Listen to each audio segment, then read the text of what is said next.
അമ്മുച്ചുന്റെ ആരാ? അപ്പൊ ഇച്ചു അമ്മുവിന്റെ ആരാ? മഞ്ഞോലും പോലെ മനസ്സിൻ പുണ്യാഹം പോലെ എന്നുയിരിൻ കുമ്പിളിലെ പുണ്യം നീയല്ലേ. മഞ്ഞോലും പോലെ മനസ്സിൻ പുണ്യാഹം പോലെ എന്നുയിരിൻ കുമ്പിളിലെ പുണ്യം നീയല്ലേ.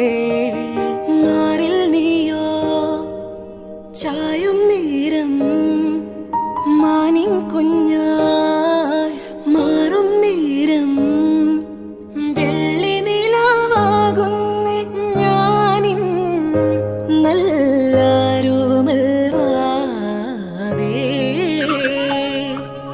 ചന്ദനത്തെന്നലിൽ ചാമരം വീശി വന്നോരോ രാവിൽ ആലില മഞ്ചമൊരുക്കിയിരുന്നു ഞാൻ. മുത്തേ